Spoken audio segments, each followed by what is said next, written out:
Muy buenos días. De nuevo en domingo, como es costumbre, AFZ Profundo. Hoy, como habíamos anunciado, le damos seguimiento a una serie de 5 programas continuos que vamos a realizar en torno al tema haitiano y la zona fronteriza de la República Dominicana y Haití. La situación en el vecino país continúa deteriorándose al extremo de que prácticamente lo que hay es una disolución del Estado haitiano, si se puede llamar Estado como tal, porque recordamos que hablábamos la semana anterior y cuáles son las características, las condiciones que debe reunir un determinado territorio, un determinado conglomerado humano para constituirse como un Estado dentro del concierto de naciones que hoy en día se agrupan en la OEA, en nuestro continente, con la Organización de las Naciones Unidas a nivel global. Y bueno, Haití no tiene control de su territorio, no tiene control de sus fronteras marítimas, terrestres, aéreas.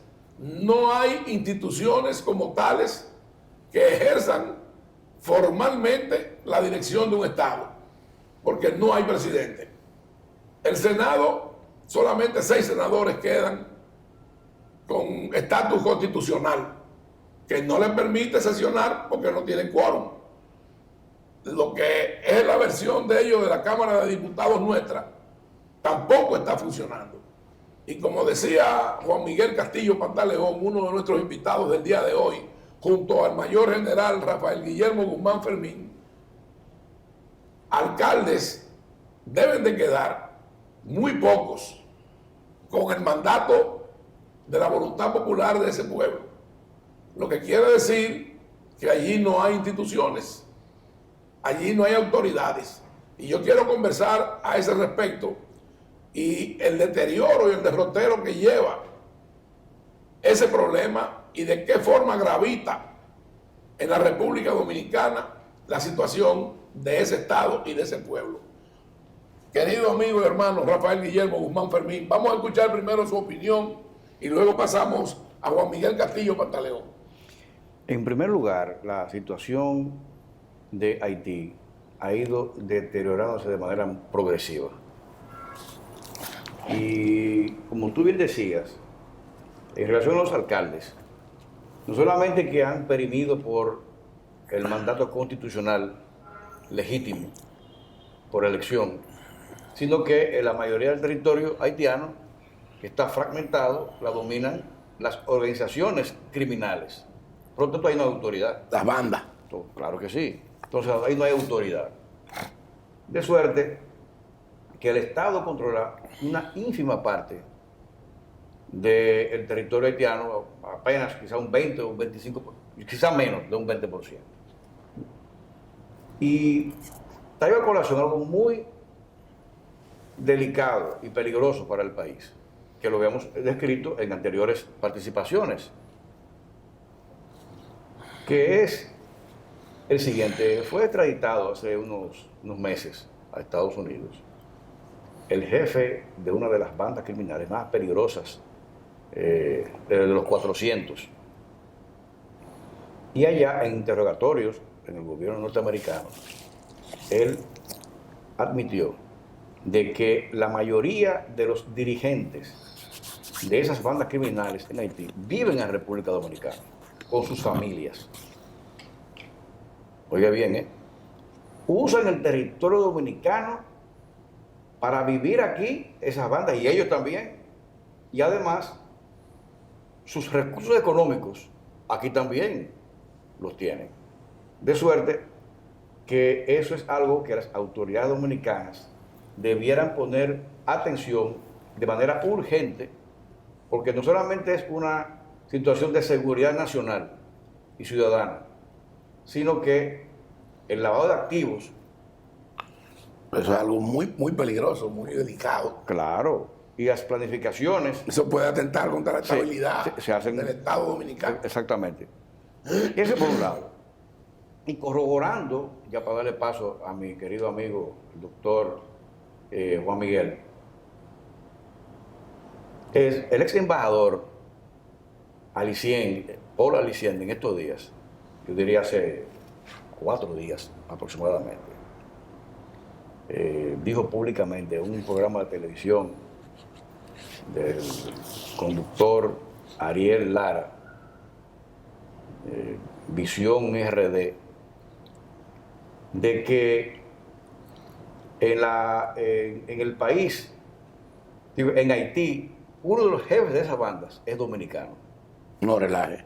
O sea, uno de los jefes de bandas criminales poderosas en Haití es un dominicano. Oye, pero esa es una noticia que yo desconocía y Sí. que probablemente usted que está en su casa y la inmensa mayoría de los dominicanos no tenía ese dato. Sí, yo te puedo buscar un recorte del periódico que se hizo eco, el Listín Diario nuestro, y uno de los periódicos más importantes de Haití, donde se describe todo lo que dijo el embajador y además buscaron más información al respecto.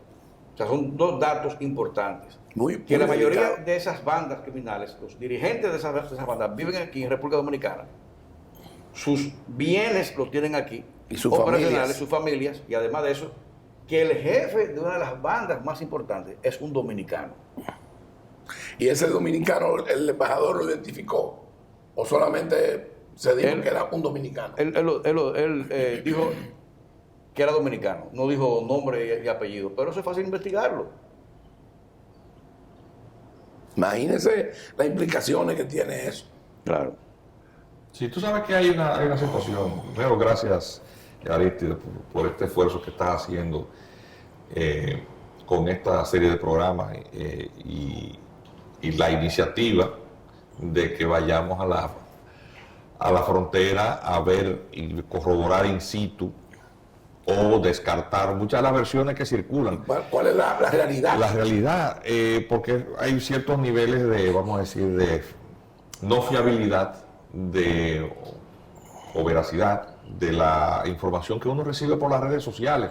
Uno a veces no sabe si una imagen fotográfica corresponde a algo reciente o un video, si es actual, en qué lugar específico acontece eso, si lo que uno ve corresponde realmente a una imagen tomada en la isla de Santo Domingo. Uno realmente no lo sabe.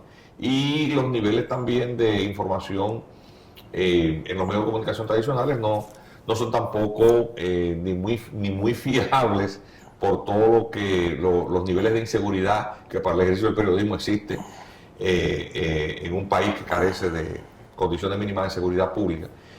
Sino también porque si acaso algo uno encuentra en las redes sociales haitianos, gente que con teléfonos, eso también, además de las dificultades idiomáticas para uno entender, el creol es un idioma muy, muy particular, uno entender lo que ellos narran ahí de forma caótica, uno no alcanza tampoco a ver cierta línea del desarrollo de los acontecimientos. La impresión que uno tiene de que hay una anarquía, una situación de anarquía, que obviamente se corresponde sí a la extinción de los periodos, de los mandatos de las autoridades, la no organización de los comicios, es decir, una disolución de sus instituciones que resultan claramente incapaces del manejo de la situación. No hay un autogobierno legítimo, no hay control, por lo tanto, ni del territorio ni de la población. Entonces, ¿qué es lo que está pasando con el tema de las bandas? Que obviamente ante el vacío de autoridad, todos estos fenómenos delincuenciales surgen. Como no hay tampoco posibilidades de trabajo, hay una vertebración de la economía sobre la base extorsiva. Y necesariamente, sin uno tener que estar allá, pero en el caso de este panel, Guillermo ha sido un exitoso jefe de policía, sabe que las situaciones de crimen organizado de alguna manera se vinculan a estructuras de poder fáctico, a sectores empresariales, a sectores políticos, o sea, porque no hay otra forma de tú tener esas dimensiones de poder, incluso que a veces rebasen su capacidad de fuego, la escasa fuerza policial. Incluso algo que se pudo comprobar Sí. es que también tienen ramificaciones, Sí. no solamente en República Dominicana, sino en Estados Unidos, Sí. porque el otro día arrestaron a un grupo que estaba mandando armas para Armas, Haití, claro. en unos tanques. Y entonces de manera espontánea se dan estos fenómenos de jerarquización, se entreven determinados tipos de liderazgos o cabecillas, pero también aún con toda esta ausencia de información, evidentemente que algunos de estos, que son los que dan más o menos la cara, algunos con pasamontañas, el caso, por ejemplo, luego de que deportaron el anterior jefe de la banda de los 400 Barroso, le sustituye una persona que ha aparecido, incluso apareció vestido con traje azul, cuando el supuesto secuestro de los 17 norteamericanos. Y una máscara como la que usan los luchadores. Antes sí, pero cuando hubo un operativo policial que murieron varios, él apareció con su cara descubierta. Con su rostro. Es un hombre joven. Y yo conozco a Paul Arcelán, el ex embajador. Y conversamos al respecto. La información que yo tenía se la comunico y dice, no, es correcto lo que usted me está diciendo. Esta persona se ha identificado como un expresidiario, es un haitiano, pero que se ha hecho conocer como cabecilla de esta banda actualmente, o al menos la figura principal, con un seudónimo, Lamo Sanju, que en creol sería algo así como la muerte sin día, o la muerte no tiene día. Jimmy Cherisier es un ex policía, él es la figura fundamental de la federación de pandillas que se llama el G9 en familia Alias, o sea, la G9 es una familia que no son 9 pandillas. Se dice que el ex presidente hoy, producto de un magnicidio muerto, fue que tenía ese grupo como de apoyo. Sí, porque él es un ex policía, es un hombre incluso con entrenamiento de las fuerzas de ocupación cuando las tropas de la MINUSTAH se retiran, entrenan una fuerza policial y él es de los oficiales. El denominado barbecue. Y habría que ver por qué le ponen ese barbecue. Él es, pero su nombre es Jimmy Cherisier. Y el desarrollo de él incluso con cierto discurso populista, con contenido político de izquierda, reclamando lucha de clases. Aunque los pronunciamientos de él cada vez están más escasos, hay menos información. Uno no sabe lo que está pasando de aquel lado. Lo que sí y resulta lógico es que ante esa situación de anarquía en la que estos jefes de pandillas no pueden garantizar tampoco la seguridad de sus propias familias, teniendo ellos recursos, pues busquen ponerlas a salvo en un lugar más seguro. Y obviamente República Dominicana tiene que ser por antonomasia un refugio de seguridad para esas figuras. Lo que dice Arcelín el ex embajador Arcelín, es razonable y yo quiero verosímil. Que ustedes, no sé si le ha pasado, pero yo me he encontrado en supermercados y en centros comerciales de aquí con parejas de haitianos. Sí. Con alto poder adquisitivo, así es, comprando como en el Blue Mall o en el supermercado nacional, así es, en el supermercado Amigo, así es, en el Bravo, comprando alimentos, comprando prendas de vestir, caras. Son gente que tiene dinero, mucho dinero. Sí. Y te hago una propuesta, se me ocurre ahora. Yo pudiera hacer la gestión, o tú la pudieras hacer, o tu querido amigo Juan Miguel, para invitar al programa, hacer una interesante entrevista al embajador. Pero vamos a invitarlo. Como haitiano, para tener una visión de ambos lados. Así sería muy interesante. Por lo que yo veo, usted tiene contacto con un ex embajador y él con otro. Son dos distintos. No, él mismo. No es el mismo. Okay. Que además es un intelectual. Vamos a invitarlo para el próximo domingo. Sí. ¿Y qué otro aspecto hay también?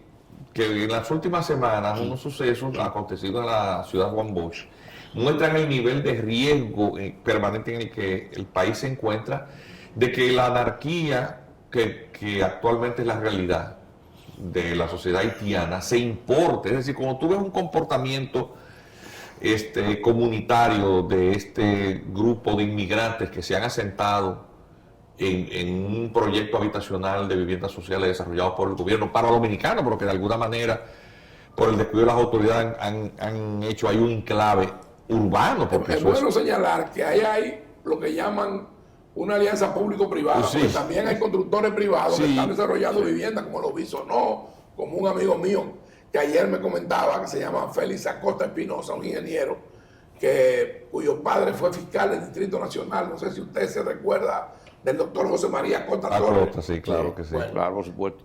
Félix me dijo algo. Y él lo vive porque él tiene un edificio de apartamento en construcción y es un testigo de lo que acontece. Él me dice que la migración organiza esa redada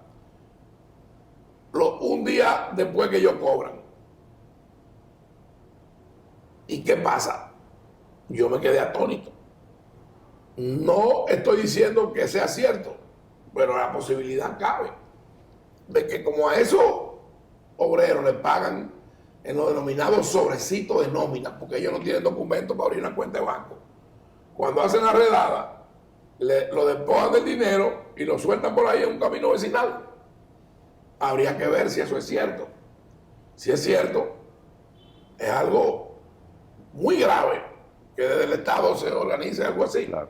Y se haga algo así con esa intención. Sí, pero en el caso de la ciudad Juan Bosch, ahí no hay construcción, ya es un proyecto habitacional construido. Y lo que nosotros observamos ahí que escandalizó al país fue esta comunidad de migrantes, presumiblemente en condición ilegal, pero es posible que haya muchos otros que hayan estado, por ejemplo, regularizados, tuvieron un comportamiento colectivo comunitario de desconocimiento de la autoridad. Y de agresión. Que eso Sí, es grave. que es muy grave porque es lo que se está dando en Haití. En Haití, como no hay autoridad efectiva, pues obviamente nadie puede poner orden, ni mucho menos ejercer. De lo que usted está diciendo, entonces se deduce de que ellos quieren traspolar Sí, traspolar. esa conducta social aquí a nuestro país. Bueno, porque eso fue lo que se vio. Pero aparte de eso, Eso fue lo que se vio. en un programa aquí se advertía de que ese tipo de conductas pudiera generar lo que está ocurriendo ahora mismo. Sí. Tanto ahí como en Friusa, En Friusa. por el factor de multitud. Cuando hay una multitud, un grupo de personas Conglomerado. se envalentonan Por supuesto. y su fuerza numérica los hace ser agresivos, desafiar la autoridad. Ellos desafiaron la autoridad Bueno, y yo quiero y salir decirle, corriendo la autoridad. decirle algo que Vergonzoso. que lo conversamos ustedes dos y yo cuando estábamos planificando en mi residencia antes de ayer la visita a la frontera. Sí. Y fue lo siguiente. Y yo recuerdo que le pregunté a usted y a usted. Ustedes vieron un programa que sale un señor en una entrevista A un locutor de eso, sí. radial llamando a los haitianos a tomar sus armas, su machete, para agredir a los dominicanos. Sí. Tomen su machete, tomen su arma y defiéndanse, mátenlo. Me dijeron ambos que ese es un señor que está radicado en Chile. Porque yo le digo, habrían dominicanos que se animarían a ir a buscarlo a él para que responda. Habrían dominicanos.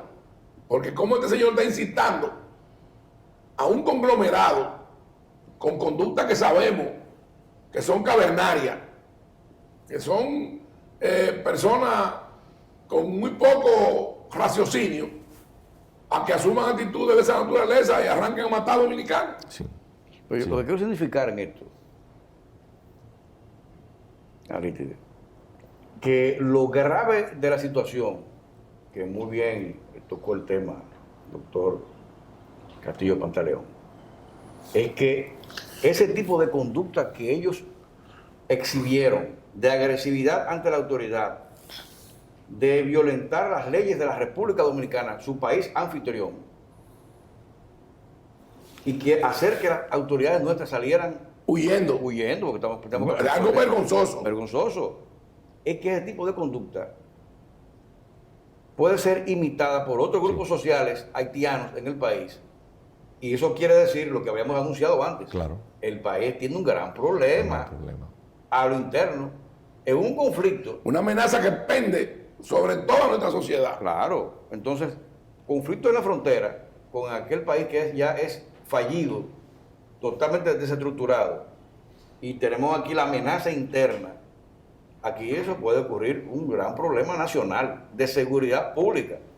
Y cuidado sin más. Sí, luego al día siguiente de este incidente, que fue muy penoso, la autoridad de la Dirección General de Migración, la Policía Nacional y las Fuerzas Armadas, en un operativo conjunto, militarizaron Ciudad Juan Bosch y realizaron un operativo de interdicción migratoria y supuestamente deportaron Sí, alrededor de 200 y pico de...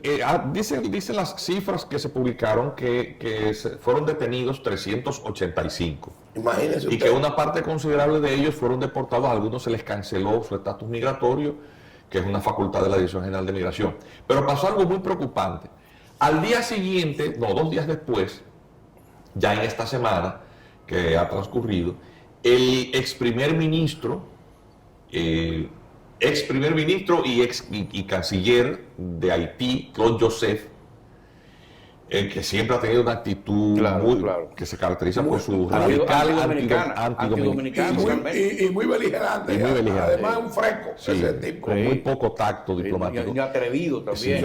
Sí. Acusó al Estado Dominicano en un tuit muy provocador con este operativo demostrar el profundo racismo y antihaitianismo del gobierno dominicano contra los haitianos. Obviamente el tuit no tiene la mayor trascendencia porque el señor Claude Joseph es una figura política venida a menos luego del magnicidio y las legítimas sospechas que sobre su posible implicación en el magnicidio recaen sobre él. Claro. Recordemos que él se declara en continuidad a pesar de haber renunciado y es cuando ocurre cierto impasse en que 2 personas, el sustituto que no se había juramentado aún, Henry y él, se disputaban la condición de primer ministro. Pero también es bueno señalar algo que llamó la atención y que para mí era muy extraño. La relación de la viuda del presidente Jovenel Moïse y ese personaje. Sí. Ese tipo, eso es raro. Sí, y el vínculo tan estrecho que tenía este personaje con el entonces jefe de policía, Charles, que tuvo que renunciar luego del supuesto secuestro de los 17 misioneros. Porque, es decir, este individuo evidentemente también, quizás buscando una figuración pública, pues obviamente la carga contra las autoridades dominicanas con el mismo discurso descalificador de banderillamiento, de que el ejercicio de la potestad soberana del Estado contra inmigrantes haitianos siempre van a tener un componente racial, lo cual es un gran disparate porque el 97% de la población haitiana es negra. Sí. Pero yo quiero decirle algo antes de ir a una breve pausa. Pero quiero dejar esto en el ambiente. Hoy los haitianos son repudiados, son deportados desde Argentina hasta el Canadá.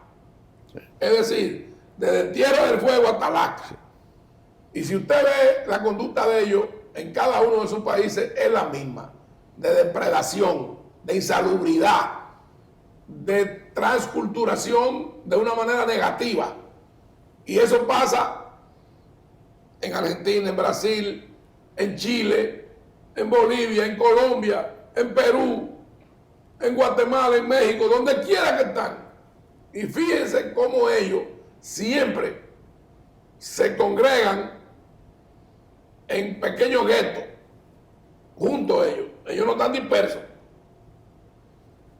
Vamos a hacer una breve pausa y continuamos en breve con AFZ Profundo y este interesante y apasionante tema de cara al presente y al futuro de nuestro país. AFZ Profundo. ¿Vieron que esta semana también? Pero mijo, ¿y por qué el combustible ha subido tanto? Ma, lo que sucede es que el barril de petróleo está subiendo toda la semana. Ahora mismo un barril cuesta casi $100. ¿Y nosotros qué tenemos que ver con eso? Bueno, es que nosotros no producimos petróleo, tenemos que comprarlo fuera. Asimismo, hay un sinnúmero de países que están sufriendo la misma crisis. Para hacer frente a esta crisis internacional, el gobierno ha destinado más de 17.500 millones entre 2021 y 2022 para que los dominicanos no paguen combustibles más caros. Ministerio de Industria, Comercio y MIPYME. En Plaza Lama, lo que quieras es posible con nosotros. Pídelo, búscalo, regálatelo. Lo que tú quieras es posible en Plaza Lama. Nevera Tecnomaster, 12 pies cúbicos, no frost, silver. Un año de garantía en piezas y servicios, 29.995. Televisor LED Silo, 32 pulgadas, Smart HD. Un año de garantía en piezas y servicios, 14.495. Ofertas válidas hasta el 30 de septiembre del 2021. Plaza Lama, la super tienda.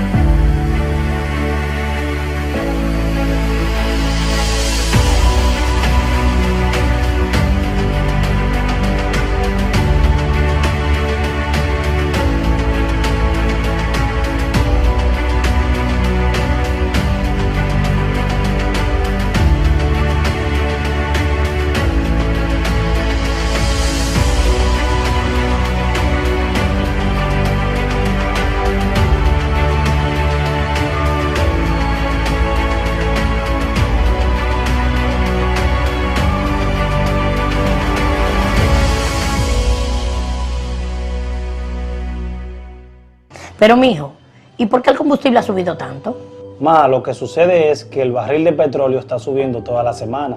Ahora mismo un barril cuesta casi $100. ¿Y nosotros qué tenemos que ver con eso? Bueno, es que nosotros no producimos petróleo, tenemos que comprarlo fuera. Asimismo, hay un sinnúmero de países que están sufriendo la misma crisis. Para hacer frente a esta crisis internacional, el gobierno ha destinado más de 17.500 millones entre 2021 y 2022 para que los dominicanos no paguen combustibles más caros. Ministerio de Industria, Comercio y MIPYMES.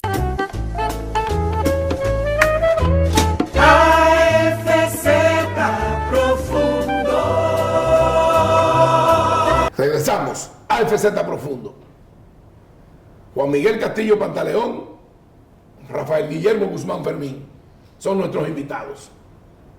Y en el intermedio de este programa conversábamos sobre una iniciativa de ley que cursa en el Senado de la República y que trata sobre la modificación de la ley de inmigración de la República Dominicana.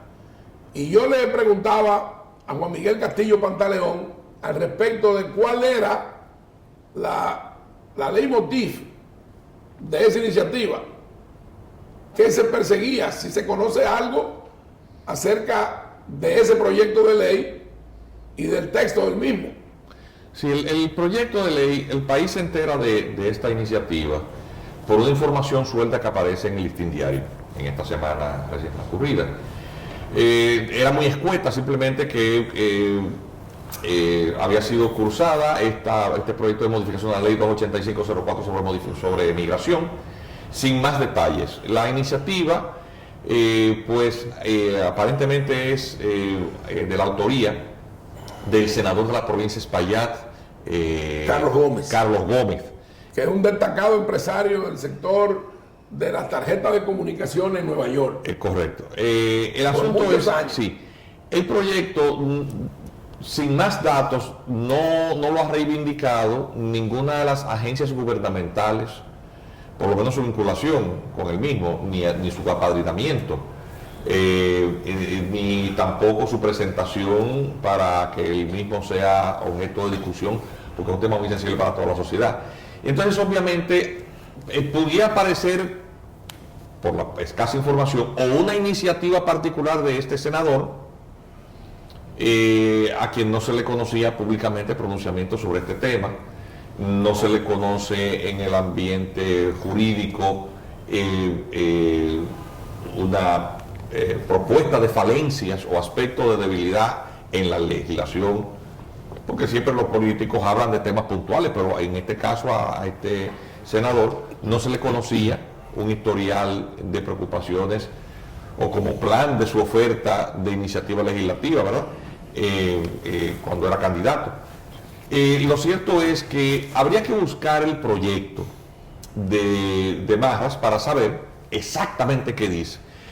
Yo como jurista, junto con el actual viceministro de Interior, Juan Manuel Rosario, José Miguel Vázquez, que era la raíz de la discusión de lo que era entonces el proyecto de ley de la ley de migración, consultor jurídico de la Junta Central Electoral, coincidimos en la comisión bicameral, en el caso de Juan Manuel, porque era asesor del Senado, contratado para esos fines, y de hecho fue el redactor del proyecto base de lo que es hoy la ley 28504, y el entonces senador por la provincia de Santo Domingo, Tonti Rutinel, presidió esa comisión, que trabajó muchísimo tiempo, y uno hizo esa colaboración. En el caso nuestro, no desempeñábamos ninguna función pública, pero se nos invitó porque en el campo académico uno había abordado mucho este tema desde el punto de vista legal. Y en cierta manera hicimos mancuernas porque tenemos una visión. Son conocidos los amplios y vastos conocimientos que usted tiene y ha demostrado al respecto. Y ciertamente te puedo decir algo, no es la ley 28504, que sustituyó la ley 95, que era del año 1939, no es una ley perfecta, como ninguna obra del hombre lo es perfectible.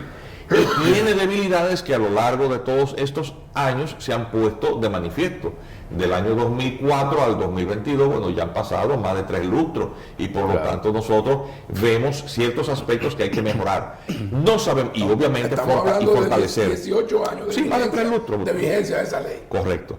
Y obviamente quizás sea oportuno la discusión. Ahora bien, ante toda la gravitación de fuerzas, incluso externas, que procuran que el Estado Dominicano debilite el control migratorio para favorecer con ello una absorción de la mayor cantidad posible de población haitiana, habría que estar muy alerta y observar exactamente qué propone este proyecto de ley. Cuando usted hablaba de que a este senador no se le conocía en su campaña y en su oferta al electorado inquietudes o iniciativas que pudiese presentar en un futuro en el ejercicio de la senaduría, es bueno señalar que este señor ha desarrollado su vida en el estado de Nueva York, que fue candidato a diputado por el Partido Reformista en representación de la diáspora, y que luego viene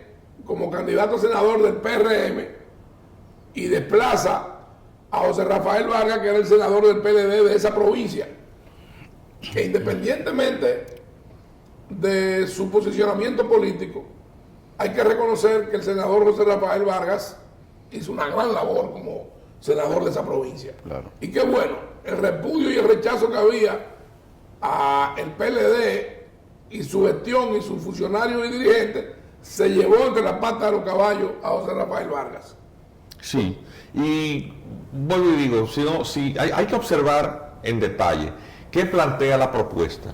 Pero lo cierto es, y habría que advertirle al Senado y la sociedad dominicana estar muy alerta, de que el control migratorio resulta un eje fundamental, transversal, que afecta a todas las políticas públicas. Yo quiero decirle a los dos y eso que a mí me viene a la mente y me mueve a preocupación que detrás de esa iniciativa pudieran estar el caucus que agrupa a un gran número de legisladores de raza negra en los Estados Unidos. Sí, habría que ver. Habría que ver el contenido de esa ley. No se puede uno de esa iniciativa de ley adelantar a satanizar ni tampoco ungir el contenido, a santiguarla. Sí, de un proyecto de ley cuyo contenido uno desconoce. Sí, desde el punto de vista técnico, a uno le extraña que no se hayan convocado sectores. Eso te iba a preguntar. O vista pública. Eso debiera hacer. Necesariamente.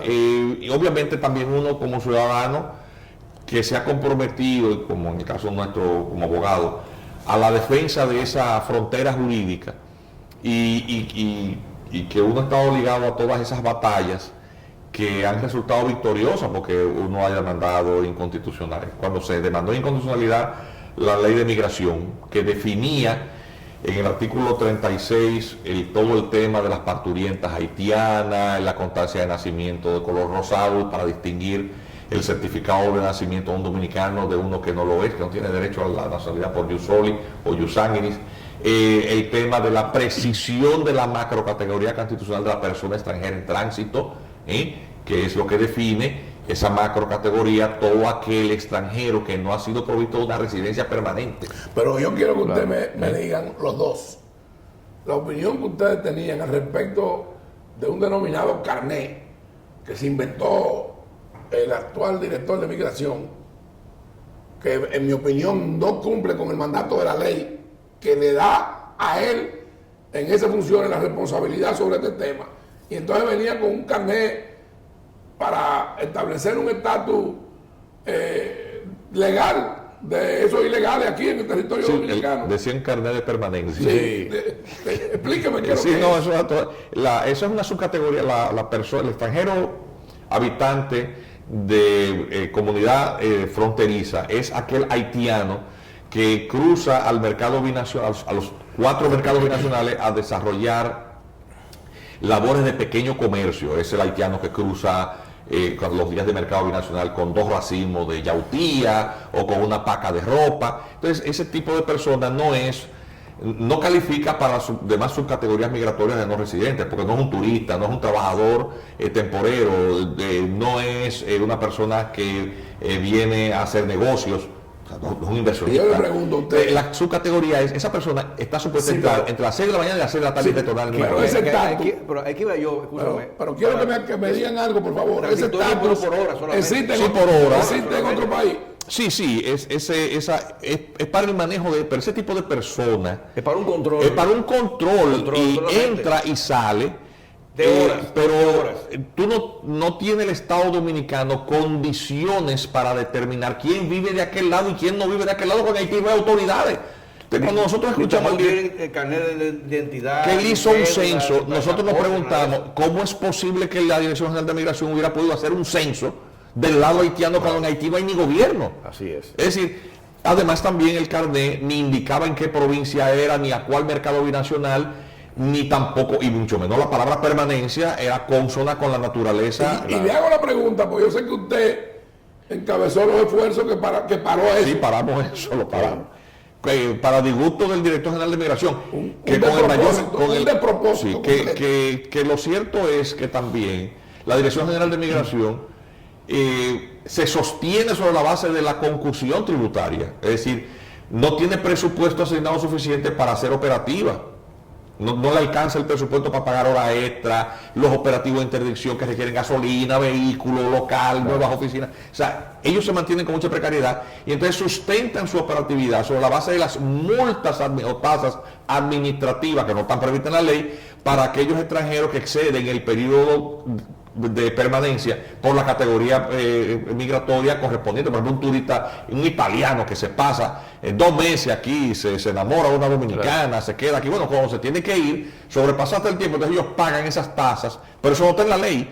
Y el pago de una suma o tasa que no está prevista en una ley es una forma de concursión. Pero es que un delito, solamente una concursión el tributaria. Congreso Nacional puede establecer ese tipo Así de cosas. es, pero eso es una práctica que ha seguido con el tiempo, porque el Estado Dominicano, lo cierto es que tiene un caos en su gestión migratoria, y tú tienes a los cónsules entregadas a sus designaciones como parte de una clientela política, sin ningún control. El Listín Diario este año publicó un reportaje que decía que eso generaba 3 mil millones de pesos. O sea, una visa le paga a la Cancillería una poca cantidad de dólares, pero la venden en 500 y es el día entero. Tengo una pregunta, doctor. Vendiendo visas. Ya que yo quería tocar un tema, pero voy a obviar para No, concentrarme tóquelo. en este tema. ¿Qué usted piensa, su opinión jurídico-legal de las pretensiones del Ministerio de Relaciones Exteriores de privatizar los consulados? Un absurdo, porque además eso son potestades propias del Estado Dominicano. Y todo esto habría que también analizar la pertinencia de la modificación de la ley 875 sobre visado. Porque es que Si te puedo resumir. No, eso es un gran absurdo. Perdón, yo estoy atónito. Sí. Estoy atónito. Claro. Porque desconocía eso. Sí. ¿Ha habido esa intención? Sí. Privatizar los consulados. Privatizarlo. Pero yo le pregunto, ¿será que nos estamos volviendo locos? No, lo que pasa es que alrededor de eso, Aristide, déjame decir una cosa. El negocio de venta de visa deja más dinero que la venta de droga. Cuando te nombran cónsul o vicecónsul en Haití, tú sales de allá rico, multimillonario. Y el desorden en el que está el Estado Dominicano, comprometiendo su soberanía, es mayúsculo. Y los presidentes, el presidente Abinader, con el mayor respeto, cuando anunció un muro, todos saltamos de la alegría alborozado. Caramba, finalmente un presidente se convertiría en el décimo trinitario. Pero lo cierto es que la Cancillería Dominicana sigue teniendo los consulados haitianos, dominicanos en Haití, como si fueran un mercado persa, vendiendo visas sin ningún tipo de control. Es un tráfico humano encubierto. Así es. Entonces, obviamente, ante ese desorden y esa hemorragia de haitianos hacia aquí con visa que compra, porque a 300, claro. Y la precariedad, obviamente, financiera de este organismo, eso es una especulación de parte nuestra, que no queremos que nadie se sienta mal, pero evidentemente él le quería montar un negocio paralelo. No, yo mejor hago un carnet y lo vendo. Pues, inventaron el carnet, pero ¿quién iba a cubrir los costos de la emisión de ese carnet? Era una cuestión discrecional administrativa de parte de la Dirección General de Migración.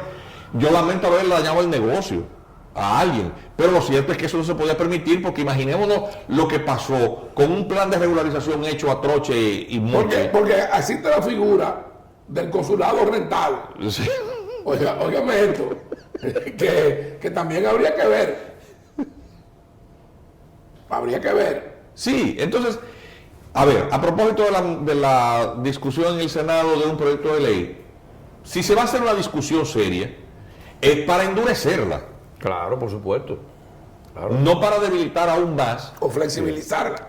Unas políticas públicas que de por sí han vuelto letra muerta a la ley. Es decir, las prácticas administrativas. A ver, por ejemplo, intenta hacer un proceso de residencia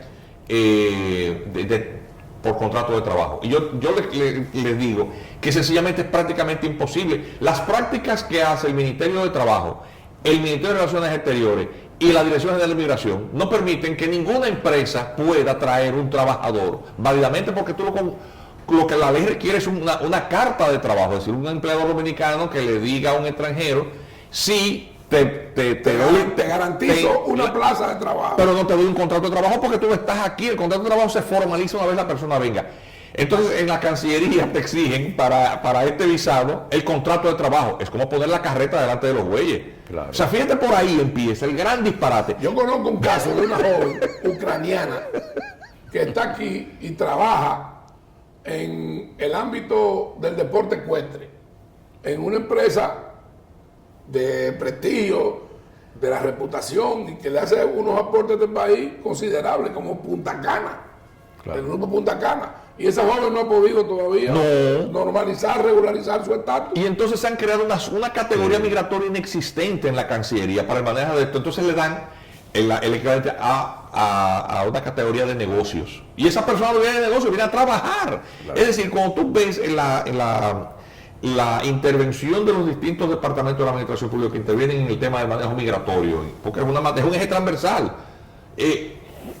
está cada cual haciendo una cosa totalmente contraria a lo que dice la ley y lo que dice el reglamento entre ellos mismos. Incluso, claro, porque cada una de estas. Pero además de eso, es la pretensión del Estado, en representación del Ministerio de Relaciones Exteriores, de privatizar los consulados. Sí. Los consulados. No, pues es una barbaridad. Pero peor aún, por ejemplo, el Los Instituto consulados. Nacional de Migración es un ente que lo que está supuesto a preparar estudios que sirvan de insumos al Estado Dominicano para la toma de decisiones en el Consejo Nacional de Migración. Pero el legislador le asignó, lamentablemente, la condición de secretario del Consejo. Bien, ahí ha estado desempeñando esa función. Primero Florinda Rojas y ahora Wilfredo Lozano.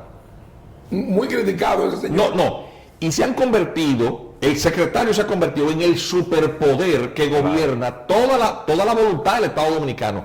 Tú solicitas un acta del Consejo Nacional de Migración y no existen. El Consejo Nacional de Migración está secuestrado por el secretario.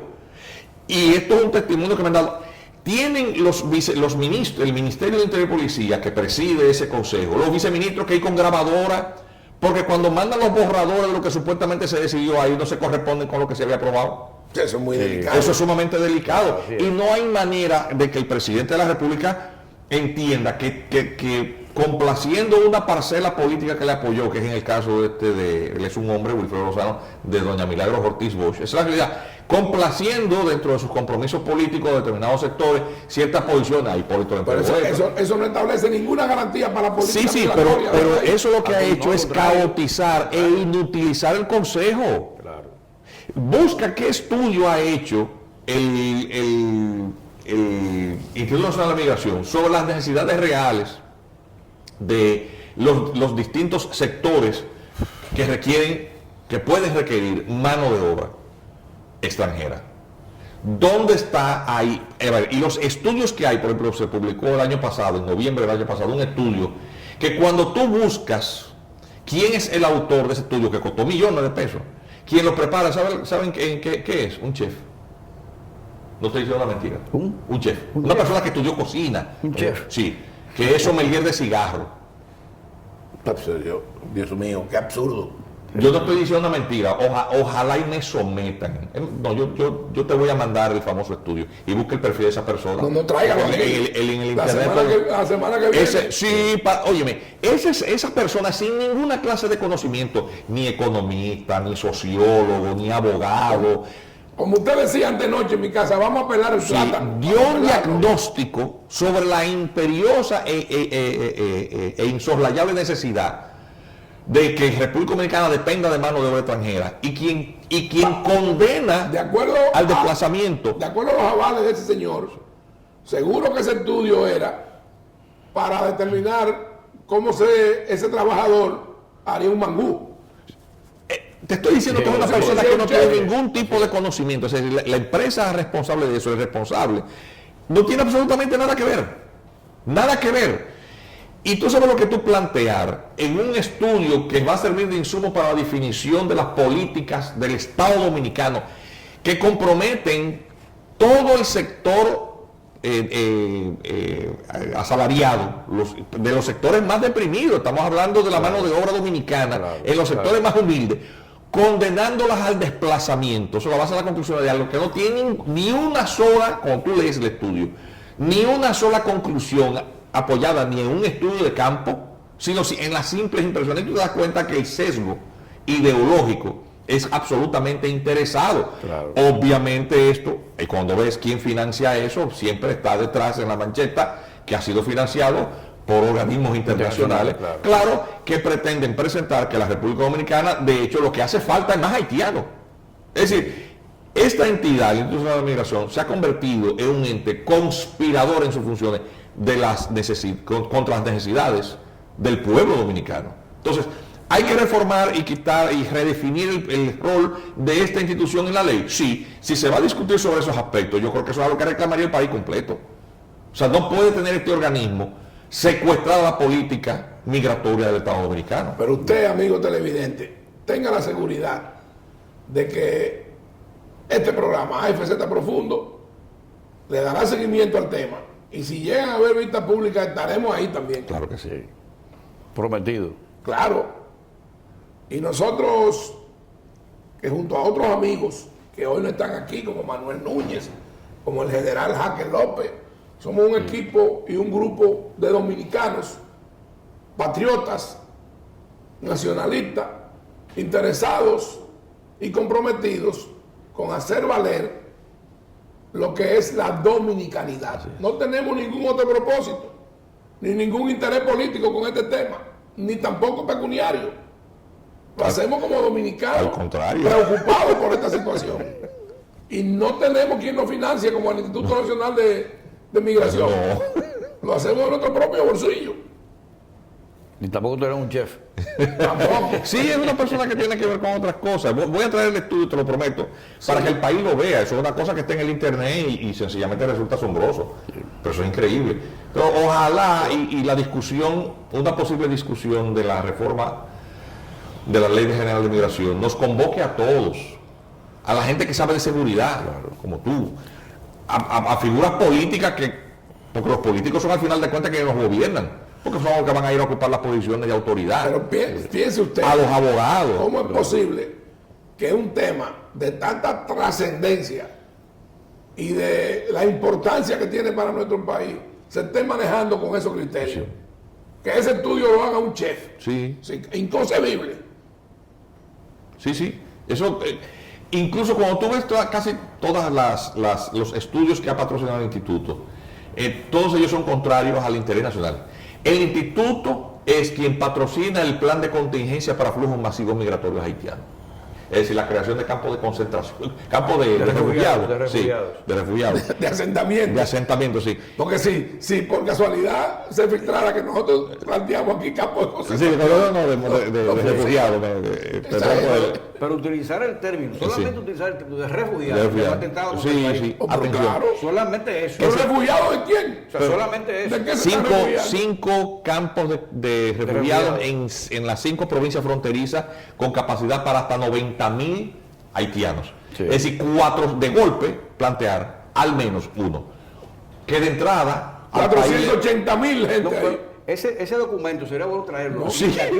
Y debatir. ¿Sabe por qué? Porque, aparte de eso, del presupuesto nacional dominicano, no extranjero, no, dominicano, hay que sacar recursos tanto en salud pública, en vivienda, Y educación. en educación, de todo eso para En servicios mantener como la a esos- energía eléctrica, como esos el agua refugiados- potable. a esos refugiados en la frontera. Pero oiga, ¿de qué estamos hablando? Si usted dice que son 5, de a 90.000 cada uno, Al son menos. 480.000 personas. Dice al menos, y atención, y que se activa la declaración de la necesidad con la simple, la condición de refugiado, con la simple declaración de un extranjero diciendo que siente peligro por su vida.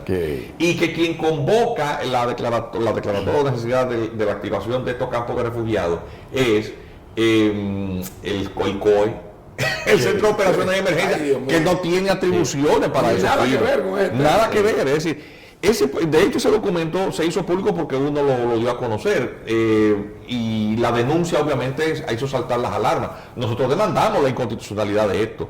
Como siempre, ¿Y hay alguien que firma eso? ¿O es el apócrifo? Instituto Nacional de Migración, No, pues eso es inconcebible. financiado por el Departamento de Estado del gobierno norteamericano. No. Eso es una cosa increíble. Pero yo les recuerdo a ustedes, él dice financiado por el Departamento de Estado. Ustedes recuerdan cómo estaban en la frontera de Texas y Estados Unidos y México enlazando a los haitianos, como si fueran ganados. Entonces quieren venir aquí a imponernos cuestiones de esa naturaleza. Sí, Eso no es posible. bueno, es perfectamente posible, porque si tú quieres un problema, mejor que se vaya para casa del vecino. Por ejemplo, atención, y nos meten el caramelito de que para atraer el turismo de los aeropuertos no internacionales, se firme un convenio que habilita un control migratorio previo por autoridades migratorias norteamericanas en un aeropuerto particular en el este. Hasta ahí, bueno, tú cedes un poco de soberanía para las obvias ventajas de atraer mayor cantidad Tú de... estás hablando del aeropuerto de Punta Cana. Exactamente. Entonces, pero ¿cuál es el problema de eso? Lo Que que- atrás tiene un anexo. Pero perdón, para que usted entienda, de lo que estamos hablando es que usted haría la aduana y la migración Sí. de los Estados Unidos dentro de un territorio que se denominaría norteamericano, dentro del aeropuerto de Punta Cana en territorio De la dominicano. República Dominicana. A ver, que no hace exento un segundo control del territorio. O sea, eso es realmente es un espejismo. Es decir, como quiere el gobierno norteamericano, las autoridades americanas pueden hacer una segunda inspección una vez. Sí, es como que usted llega a Puerto Rico, Sí. como de hecho usted llega y siga para los Estados Unidos, que es territorio norteamericano insular. Sí. Aquí tú harías lo mismo. Sí. Ahora, si ellos quieren allá, te paran. Venga acá, déjame Venga ver acá. los documentos suyos. Pero el Otra detalle es que el convenio que habilita este aeropuerto a esa sección de la soberanía o competencia propia del Estado Dominicano, como es aduana e inmigración, tiene un anexo que declara a República Dominicana como país de refugio. Significa que República Dominicana se convertiría en el zafacón migratorio norteamericano. Llegó a un aeropuerto, a John F. Kennedy, un solicitante de refugio. Bueno, en vez de tenerlo ahí, Mándalo para Santo Domingo. mándalo para Santo Domingo para procesarlo desde República Dominicana. Ese es el gravísimo problema que tiene ese convenio. Porque, obviamente, ese país conviene en convertirse en aceptante de solicitud de refugio de cualquier persona que en territorio norteamericano ellos quieran procesar, y nosotros consentimos en eso. Sencillamente nos convertimos en el zafacón del gobierno norteamericano en materia Hemos migratoria. llegado al final de este programa. Le prometemos que en las próximas semanas tendremos los reportajes desde la frontera. Tal cual lo vamos a encontrar, así mismo se lo vamos a transmitir. Vamos a tener al embajador haitiano que ustedes dos Polar se comprometen a Serencio, invitarlo. sí. Y vamos a conocer sobre todos esos temas que tras bastidores, con intenciones inconfesables, y quién sabe qué más, tiene el Instituto Nacional de Migración. Hasta el próximo domingo en AFZ Profundo, con el gran honor de tener con nosotros al mayor general Rafael Guillermo Guzmán Fermín y al doctor especialista en Derecho Constitucional Juan Miguel Castillo Pantaleón. Hasta el próximo domingo, AFZ Profundo.